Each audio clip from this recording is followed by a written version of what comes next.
गुंदनी रियासत हरियाणा के कस्बा गोबंदपुरा के अछूत रंबू के यहाँ पैदा हुई।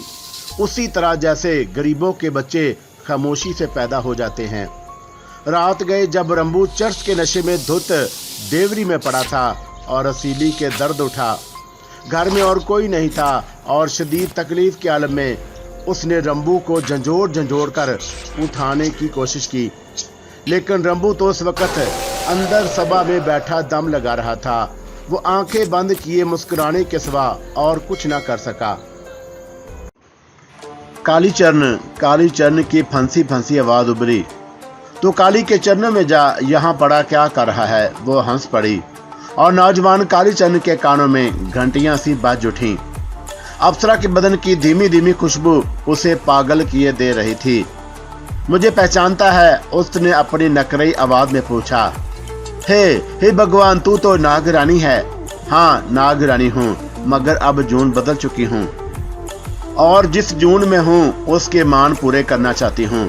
नागरानी की हसीन आवाज उभरी और कालीचरण उठकर बिस्तर पर बैठ गया। मैं नहीं समझा। समझ जा रे, तू भी जवान है और मैं भी जवान हूँ। मन की आग बुझाना तो हर नारी का हक है। सो नाग राजा इस संसार में मौजूद नहीं है। मेरा नाग राजा हर वो मर्द बन सकता है जिसके सीने में चौड़ाई और बाजुओं में जान हो। उसने मुस्कुराते हुए कहा और कालीचरण का दिल धार धार करने लगा। वो जवान आदमी था और एक मुजस्समे शबाब उसके सामने मौजूद था। वो उसे दावत दे रहा था और अब ख्वाह वो कोई भी हो, काली को ये बात याद ना रही कि उसके दोनों बाजू फैल गए और नागरानी उसके बाजुओं में समा गई। कालीचरण भूल गया था कि इस जहां में उसका वजूद क्या हैसियत रखता है और सपेरों की रीत क्या है। नागरानी भला किसी मनुष्य के पहली में हो तो ये बात कैसे मुमकिन थी। लेकिन जब कोई खुद ही दावत दे तो वो जवान क्या करे। कालीचरण के हवास गुम हो गए और वो नागरानी के गुदास बसन में ब्यूसत होता चला गया और आहिस्ता आहिस्ता सारे संसार को भूलता चला गया। उसे सिर्फ वो बदन याद रह गया था जो उसके वजूद में हामिल था। हाँ, उसे संसार उस वक्त याद आया जब उसे अपने शाने पर एक तेज चुभन महसूस हुई। नागरानी ने शिद्दत जज्बात में आकर अपने दांत उसके शाने में उतार दिए थे और कालीचरण को यही महसूस हुआ जैसे उसके बदन में आग भर गई हो, जैसे उसका दिल किसी ने मुट्ठी में जकड़ लिया हो। उसने चीखने की कोशिश की लेकिन उसकी आवाज बंद हो गई। नागरानी की आंखों में मस्ती और दीवानगी जाग उठी थी। उसने कालीचरण के शानों से अपने होंठ हटाए। कालीचरण बेजान सा हो गया था और उसका दिमाग तारीकियों में सोता जा रहा था। नागरानी ने उसके बाजुओं पर से गोश्त का एक बहुत बड़ा टुकड़ा उधेड़ लिया और उसे चबाने लगी। और उस वक्त वो इतनी वहशतनाक खेल में मसरूफ थी कि जो देखता दहशत से पागल हो जाता। लेकिन अब उसका हुस्न एक दूसरी शक्ल इख्तियार कर गया था और उसके होंठ मुड़े हुए थे, दांत बाहर को निकले हुए थे और आंखें वहशत अंदाज में बाहर की जन्म निकली हुई थी। नागरानी का हसीन चेहरा जो कुछ देर पहले उसकी लासानी हुस्न से चमक रहा था, अब उस पर कराहियत और शैतानियत थी और वो देर तक कुत्ते की तरह कालीचरण के बाजू और जिस्म के पुरगोश्त हिस्सों को नोचती भंबोरती रही। जगह जगह उसने घाव डाल दिए थे और उनसे गोश्त उतार दिया था। देर तक वो अपने इस काम में मसरूफ रही। कालीचरण का चेहरा नीला पड़ता जा रहा था। गोश्त के सीने में सांस नहीं थी। लेकिन नागरानी बदस्तूर अपने काम में मसरूफ थी। जब उसकी तबीयत शिकमसीर हो गई तो आहिस्ता से वो उसके नजदीक से हट गई। उसने हाथ से अपने खून आलूद होंठ पूंछे और कालीचरण को देखने लगी। फिर उसके होंठों पर मुस्कुराहट फैल गई और आज तवील अरसे के बाद शांत हुई थी और उसके कदम मन भन भर के हो रहे थे। लेकिन वो खुद को होशियार करके बाहर निकल आई और बंसी राम के घर की तरफ चल पड़ी। बंसी राम या किसी और को पता नहीं था कि नागरानी क्या खेल खेल कर आई है और वो इत्मीनान से अपनी जगह लेट गई। लेकिन दूसरी सुबह बस्ती वालों के लिए बेहद वहशतनाक थी। कालीचरण की लाश जमीन पर पानी बनकर बह रही थी और उसकी हड्डियों का पिंजर नमूदार हो गया था। गोया चाल कालीचरण को डसने वाली नागरानी थी और वो सरदार बंसी राम के घर के सामने जमा हो गए और शोर मचाने लगे। थोड़ी देर के बाद सरदार बंसी राम बाहर निकल आया। क्या बात है, क्यों शोर मचा रहे हो तुम लोग? बंसी राम, नागरानी ने कालीचरण को डस लिया है। तुम अगर उसे काबू में नहीं रख सकते तो ये बस्ती छोड़ दो, हम बस्ती पर खतरा मोल नहीं ले सकते, एक बुजुर्ग ने कहा। गोया तुम अपनी बस्ती से बरकतों को निकालना चाहते हो। सपेरे के जिस बस्ती में नागरानी होती है वो खुश नसीब कहलाती है, बंसी राम ने करख्त लहजे में कहा। हमें ये खुश नसीबी नहीं चाहिए बंसी राम, तुम ये बस्ती छोड़ दो, हम तुम्हारी सरदारी को नहीं मानते। अगर तुम मेरी सरदारी को नहीं मानते तो तुम्हें सपेरों की सारी रीतें तोड़ना होंगी। हम सब कुछ करने को तैयार हैं, मगर तुम ये बस्ती छोड़ दो, बड़ों ने कहा और बंसी राम उन्हें करख्त निगाहों से घूरने लगा। ठीक है, मैं तुम्हें बहुत जल्द इस सिलसिले में जवाब दूंगा, उसने नफरत भरे लहजे में कहा और वापस मुड़ गया। उसके पीछे ही नागरानी खड़ी मुस्कुरा रही थी। परेशान क्यों है बंसी राम, मेरे पास उसका भी उपाय है, उसने अपनी मखसूस मुस्कुराहट के साथ कहा और बंसी राम उसकी सूरत देखने लगा। क्या उपाय है नागरानी जी, बस्ती वाले पागल हो गए हैं, मैं उन सब ससुरों को ठीक कर दूंगी, मैं बस्ती का सरदार हूँ। ये लोग मुझे खराज देना नहीं चाहते, ये मन से मुझे सरदार नहीं मानते।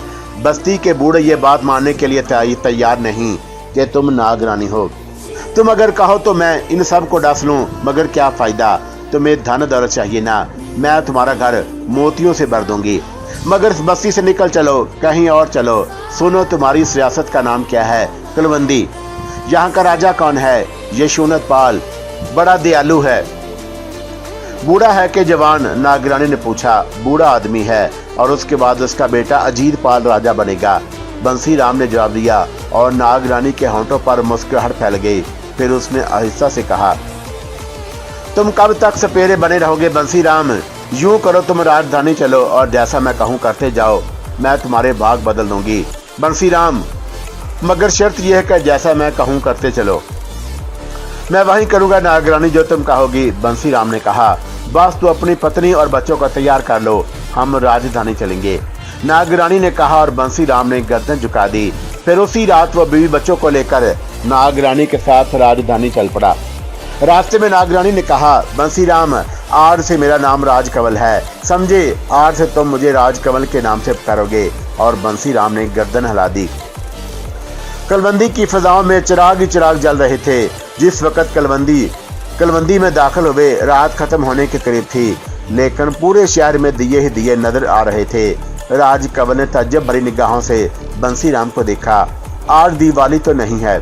नहीं, पर मैं इस रोशनी की वजह जानना चाहता हूँ। क्या वजह है? राजकमल ने पूछा।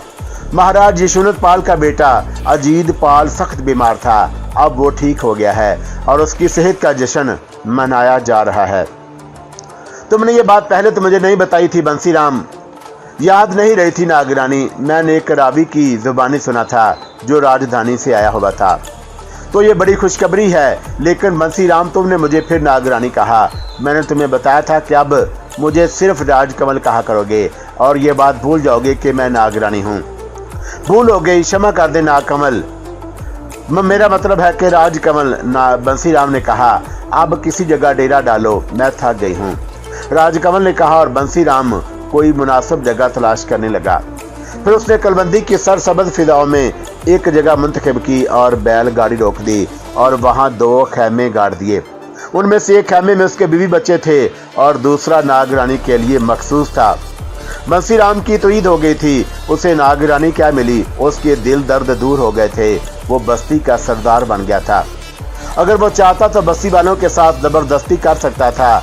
नागरानी उसके साथ थी, लेकिन नागरानी के हुक्म से ही वो सब कुछ छोड़कर यहाँ आ गया था और जानता था कि लक्ष्मी यहाँ भी उसके साथ है, जरूर उसकी बेहतरी का कोई ना कोई इंतजाम हो जाएगा।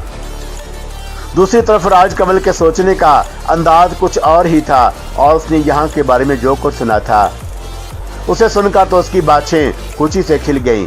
गोया यहाँ उसके लिए फौरन ही एक बेहतरीन मौका मौजूद है। जो कुछ बंसी राम की जुबानी मालूम हुआ था, उसके तहत राजकमल ने अपना एक खूबसूरत प्रोग्राम तरतीब दे लिया।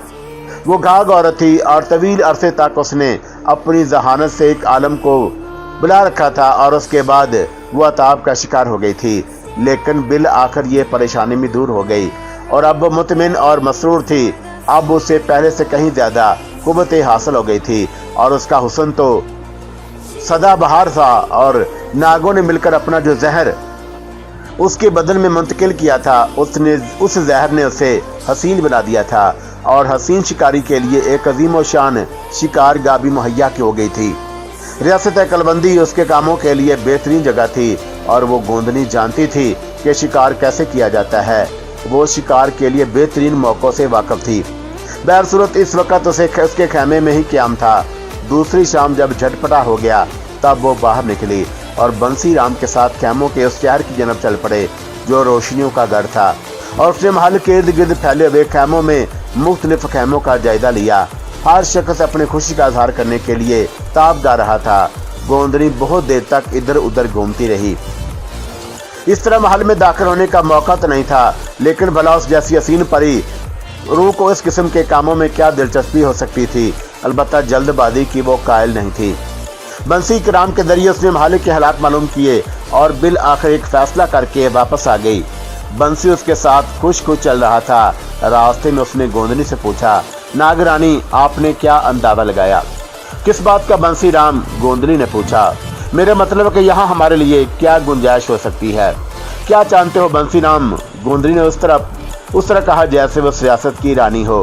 मैं क्या चाहता हूँ नागरानी, आप अच्छी तरह जानती हैं। बाल बच्चों वाला आदमी हूँ, आराम से जीवन गुजारने का ख्वाबगा हूँ। अब महालक्ष्मी मेरे लिए जो कुछ भी कर दें। बंसी राम ने लिहाजे से कहा। तुम्हें मौला दौलत से लाद दिया जाएगा बंसी राम, देखते रहो और जिस तरह मैं कहूँ करते रहो, गोंदनी ने कहा और बंसी राम ने गर्दन हिला दी। मैं तो हाजिर हूँ नागरानी जी, जैसे आपने हुक्म और वैसे मैंने अमल किया है और मैं तो आपके हुक्म का गुलाम हूँ। नागरानी कल तुम्हें कुछ चीज़ों की जरूरत पेश आएगी। वो क्या नागरानी?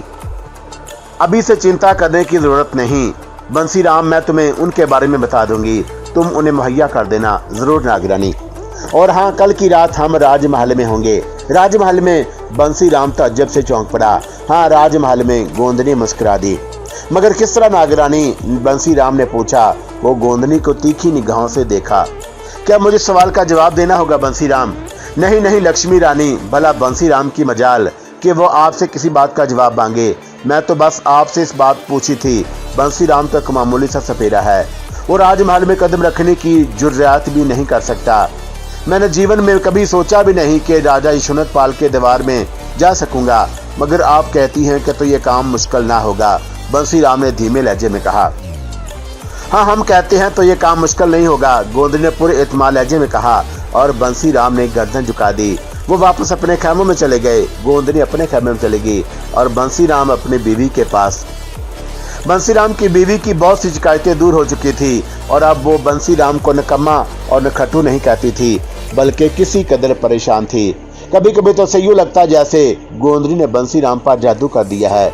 वो नागरानी नहीं बल्कि कोई जादूगरनी है। और अक्सर उसके दिल में यह और उठता रहता कि जब भी वह बंसी राम को गोंदनी के पास देखती और उसके दिल में रकाबत की आग भड़कने लगती। लाख खुद को संभालती मगर परेशानी पीछा ना छोड़ती। उसे बहरसूरत अपने पति की मोहब्बत अजीज थी। इस वक्त भी वह बंसी राम जैसे ही अपने खेमे में पहुंचा, उसने देखा और उसकी पत्नी मुंह फैलाए बैठी है। उसने अपने लहजे को नरम बनाते हुए पूछा, क्या हो गया है तुझे? कुछ नहीं। फिर भी कुछ तो।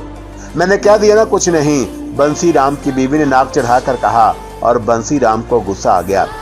तू है ही नसीबों जली, किसी न किसी बात पर जलती रहती है। भगवान न करे मैं नसीबों जली हूँ तो फिर क्यों मरती रहती है हर वक्त? बंसी राम ने कहा। लेकिन इस वक्त उसकी बीवी गुस्सा होने की बजाय अजीब सी निगाहों से उसे देखने लगी। फिर उसने बड़े मोहब्बत भरे लहजे में उसे पुकारा, बंसी राम। हाँ, अब मुझे बेवकूफ बना। बंसी राम, पत्नी कभी पति को बेवकूफ नहीं बना सकती। मैं तुझसे कुछ कहना चाहती हूँ, सरस्वती ने मोहब्बत भरे लहजे में कहा। तो कहना। वैसे मैं समझ गया कि क्या कहने वाली है तू। क्या समझ गए? अरे बस औरत की जुबान बंद ही रहे तो ज्यादा अच्छा है। नहीं बंसी राम, तुम गलत समझे। क्या मतलब? जो कुछ तुम समझ रहे हो गलत समझ रहे हो बंसू राम। अरे तो फिर साफ साफ क्यों बताती नहीं? बंसी राम किसी कदर झंझलाए हुए लहजे में बोला। मैं तुम्हारी पत्नी हूँ। जीवन में मैं जिस मर्द की सूरत देखी वो तुम थे, तुम हो और तुम ही रहोगे। मेरे मन में भगवान ना करे कभी तुम्हारे लिए बुराई आए, पर मैं भी अपने प्रेम से डरती रहती हूँ। क्या मतलब? बंसी राम, बुरा तो नहीं मानोगे? कहा ना। अच्छा चल, बुरा नहीं मानूंगा, लेकिन अब कह भी दे, क्या कहना चाहती है? बंसी राम ने कहा। बंसीराम, नाग रानी नहीं है तो फिर क्या तेरी सास है? बंसीराम को गुस्सा आ गया। देखो तुम वादा कर चुके हो कि नाराज नहीं होगे। कैसे नाराज ना हूं, तू बातें ही ऐसी करती है। मुझे बता, अगर वो नागरानी नहीं है तो फिर कौन है? कोई जादूगरनी, कोई ऐसी काली जादूगरनी जो तुम्हें अपने कब्जे में ले रही है, सरस्वती ने कहा। मुझे? और बंसीराम तहकीर से हंस पड़ा। मैं उसके सामने क्या हैसियत रखता हूँ बेवकूफ, तू उसे नहीं जानती। जब से वो हमारे पास आई है, तू ही बता, क्या हमारे घर में हुन नहीं बरसने लगा? हुन? और हंसीराम की बीवी ने मैंने खेद अंदाज में कहा, अब तो हमारा घर ही नहीं रहा। जैसे बड़ी महलों की रानी। क्या समझती है रे अभी तू? जो कुछ मैं कर रहा हूँ तेरे और बच्चों के भले के लिए कर रहा हूँ। बेवकूफ, समझती क्यों नहीं? सरस्वती, उसका दास सिर्फ इसलिए बना हुआ हूँ कि उसने हमारे दिन फेर दिए। हमने अपने बस्ती से निकल कर तो आना पड़ा, मगर तो ये बात सोच कि अब भी हमारे लिए बेहतरी है। तुम ही सोचते रहो बंसीराम, आज घर छिना है, कल ना जाने क्या क्या छिन जाएगा। छिन जाएगा तो देखा जाएगा, जब छिन जाएगा तो रो लीजिए, अभी से रोने से क्या फायदा? बंसीराम ने कहा और चादर ओढ़कर लेट गया और उसकी बीवी देर तक उसे सोते हुए देखती रही। फिर एक गहरी सांस लेकर खुद भी खेमे के कोने में जा पड़ी। नागरानी अब भी उसके हवात पर मुसल्लत थी। दूसरे दिन बंसीराम बस्ती से निकल गया। नागरानी ने उसे चीजें लाने के बारे में कहा था और वो उनकी तलाश में मारा फिरता रहा और बिल आखिर उसने नागरानी की मनपसंद चीजें खरीद ली। जिस तरह गोंदनी ने उसे बताया था, उसी तरह उसने सारा सामान खरीदा और गोंदनी के पास पहुंच गया। उसने सारा सामान गोंदनी के खेमे में लाकर उसके सामने रख दिया था। गोंदनी उसे देखती रही और फिर उसने मुस्कुराते हुए गर्दन हिला दी। तू तो बड़ा समझदार है बंसीराम, देखो तो सही मैं तेरी तकदीर किस तरह बदल देती हूँ। इन चीजों से नागरानी? हाँ, इन्हीं चीजों से। मगर कैसे? बड़ी बकवास करता है तू बंसीराम, ये काम मेरा है ना कि तेरा। जानता हूँ देवी, जानता हूँ, क्षमा कर दो, बंसीराम ने हाथ जोड़कर कहा और गोंदनी मुस्कुराने लगी।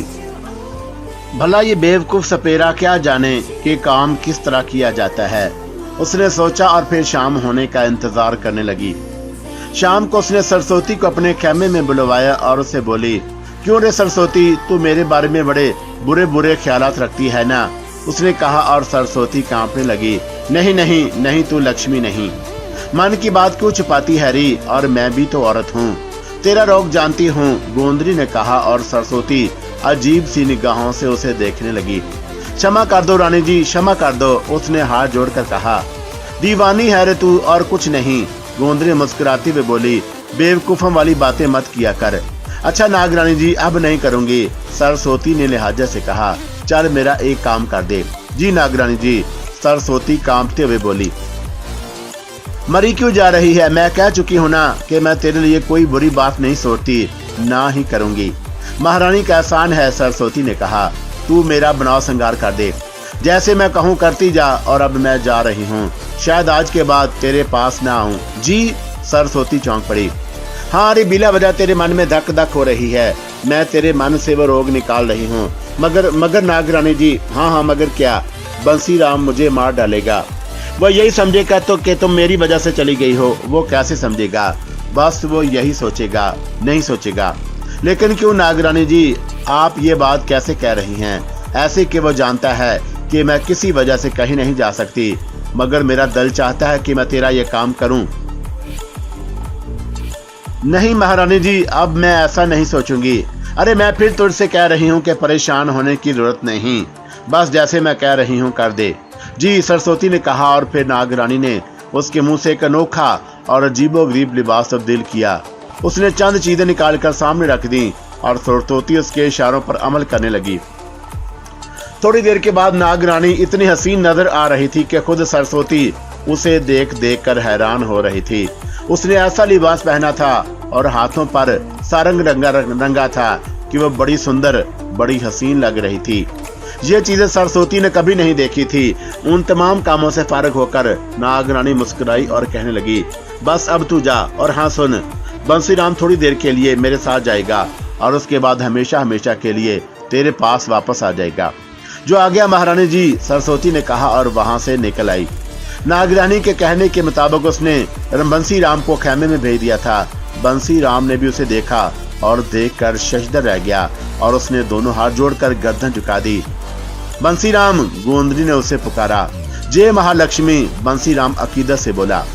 अब नहीं बंसीराम, लक्ष्मी तो मैं अब बनूंगी तेरे लिए। जैसे मैं कह रही हूँ वैसे करता जा, और हाँ, जरा सा भी उससे इख्तलाफ ना हो। जो हुक्म महारानी। बंसीराम कभी आपके हुक्म से इख्तलाफ नहीं करेगा, बंसीराम ने कहा, और गोंदनी उसे हदायत देने लगी। थोड़ी देर के बाद बंसीराम अपनी बैलगाड़ी को राजधानी की तरफ आंक रहा था, और फिर वो खैमों के उस शहर में पहुंच गया जहां आज भी रोजाना की तरह चिरागा था और नाच गाने पर हंगामे हो रहे थे।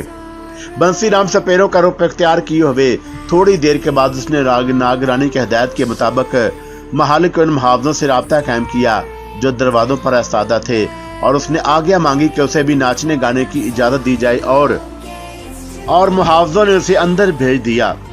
अजीत पाल की सेहतयाबी की खुशी में राजा यशवंत पाल का हुक्म था कि किसी को भी महल में आने से ना रोका जाए। चुनाचा मुहावजों ने राजा के हुक्म की तामील की, और थोड़ी देर के बाद बंसीराम भी उन लोगों के दरमियान पहुंच गया जो अपने अपने कमाल दिखाने के लिए बैठे हुए थे। गोंदनी उस वक्त एक गठरी में बंधी हुई थी, और ये उसकी हिदायत थी कि गठरी बहुत बड़ी थी और बंसीराम उसे अपने कंधे पर उठाए हुए था। इत्तेफाक की बात यह थी कि बंसीराम को एक रकासा के रक्स के बाद अपना कमाल दिखाने का मौका मिल गया, और वो गठरी लिए दरबार में पहुंच गया। उसने बीन बजाई और गठरी से गोंदनी बरामद हुई। गोंदनी ने जो रक्स पेश किया उसे देखकर बंसीराम खुद भी पागल हो गया था। जीवन में उसने कभी ऐसा अजीबोगरीब रक्स नहीं देखा था। उसने महसूस किया कि दरबार के सारे लोग सहरज़दा हो गए हैं। वो झूम झूम कर बीन बजाता रहा, यहाँ तक कि रक्स खत्म हो गया और उस पर दौलत की बौछार कर दी गई। बंसीराम पागलों की तरह ये दौलत समेटता फिर रहा था। फिर उसने दौलत गठरी में बांधी और गोंदनी के साथ दरबार से बाहर निकल आया। उसके पांव मन भर के हो रहे थे, और उसकी समझ में नहीं आ रहा था कि इस दौलत का क्या क्या किया जाएगा और उसका कितना हिस्सा उसे मिल जाएगा। बाहर निकला तो हैरत और खुशी से वो पागल हो रहा था। गोंदनी ने मुस्कुराकर उसकी तरफ देखा। बंसीराम अपनी बैलगाड़ी तक आ गया था। सारा माल उस बैलगाड़ी पर ला दो, और फिर गोंदनी भी उस बैलगाड़ी में बैठ गई। फिर वह बोली, चलो बंसीराम चलो। कहाँ नागरानी, क्या मतलब? क्या तुम अपने खैमों का रास्ता भूल गए? नहीं देवी, मगर कहीं ये सब कुछ हमसे वापस ना मांग लिया जाए, वो बेवकूफों के से अंदाज में बोला, और गोंदनी हंसने लगी। नहीं नहीं, कोई तुमसे वापस नहीं मांगेगा, तुम चलो तो सही यहाँ से। और बंसीराम ने गर्दन हिला दी। काफी दूर पहुंचने के बाद गोंदनी ने फिर उसे मुखातब किया, जो कुछ तुम्हें मिला है बंसीराम, क्या तुम्हारे जीवन के लिए काफी नहीं है? मेरे तो ख्याल है कि लक्ष्मी रानी, कि अगर ये सब कुछ मेरा ही हो जाए तो मेरा सारा जीवन सरदारों की सी तरह जिंदगी बसर कर सकता है। बंसीराम ने जवाब दिया, तो ठीक है बंसीराम, मैंने तुमसे वादा किया था कि तुम्हारे बाग बदल दूंगी, और मैंने अपना वादा पूरा कर दिया। ये सारी दौलत अब तुम्हारी है। अपनी पत्नी और बच्चों को लेकर यहाँ से निकल जाओ। माँ, इस दौलत के और आइंदा कभी रियासत कलबंदी का रुख ना करना। तुम्हें अपने गिर्द गिर्द देखने ना पाऊं। अगर तुम मुझे नजर आ गए बंसीराम, तो फिर तुम्हारा जीवन मुश्किल है। जी। और बंसीराम हैरत से उछल पड़ा। हाँ, जो कुछ मैं तुम्हें कह रही हूँ तुमने सुन लिया होगा, उस पर अमल करना तुम्हारा फर्ज है। गोंदनी ने सख्त लहजे में कहा। मगर नागरानी मामा, मगर। हाँ, कहो, क्या कहना चाहते हो? मेरा मतलब कि ऐसा क्यों, और आप कहाँ जाएंगी? ओहो, क्या तुम्हें ये मालूम है कि मैं पहले कहाँ थी? गोंदनी ने पूछा। नहीं रानी जी। तो फिर अब क्यों मालूम करना चाहते हो कि मैं कहाँ जाऊंगी? ठीक है, नहीं मालूम करूंगा, और जो कुछ मैंने तुमसे कहा है बंसीराम, उसे गौर से सुनो और उस पर अमल करो। और अगर तुमने उस पर अमल करने में कोताही की तो बाकी बातों की जिम्मेदारी तुम खुद पर होगी। नहीं नागरानी जी, जो कुछ आपने कहा है मैं उस पर हमेशा अमल किया है, और अब भी उस पर अमल करूंगा। बस तो फिर आज के बाद तुम्हारी सूरत मुझे नजर ना आए। और सुनो, तुम ये भी किसी को नहीं बताओगे कि तुमने मुझे कहाँ छोड़ा, और उस दौलत को साथ लेकर जहाँ दिल चाहे चले जाओ और सारा जीवन ऐशो इशरत से गुजारो। ऐसा ही करूंगा नागरानी जी, ऐसा ही करूंगा। बस अब मुझे यहीं उतार दो, गोंदनी ने कहा, और बंसीराम ने बैलों की रस्सी खींच ली। गोंदनी इत्मीनान से नीचे उतर गई। बंसीराम चांद साए तो खड़ा ताज्जुब से उसे देखता रहा। फिर उसने तेजी से बैल हाँक दिया। वो मौला दौलत उसी के पास मौजूद था जो उसे उससे मिला था, और फिर वो हकीकत वहां नहीं रुका।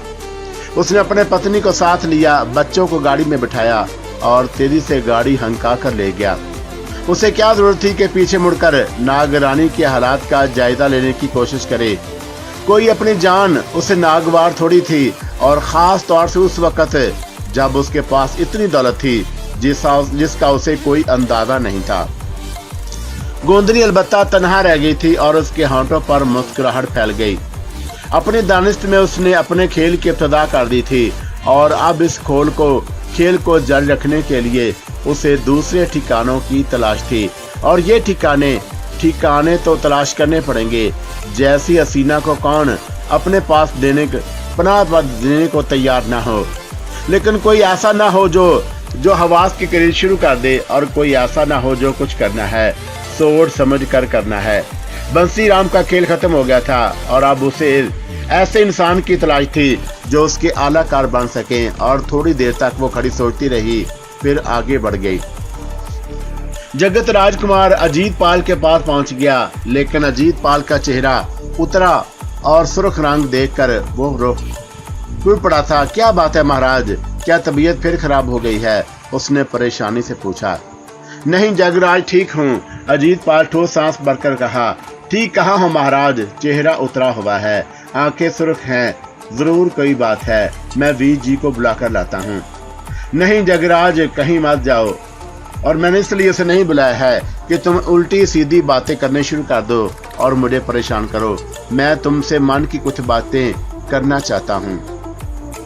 ये बात तो ठीक है राजकुमार जगराज आपका सेवक है, आपको किसी तरह उदास देखना नहीं चाहता। क्या बात है कुमार, आप दोस्त को नहीं बताओगे? राजकुमार बड़े प्यार से बोला। तुम जानते हो राजकुमार, हमारी तबीयत कब से खराब हुई है।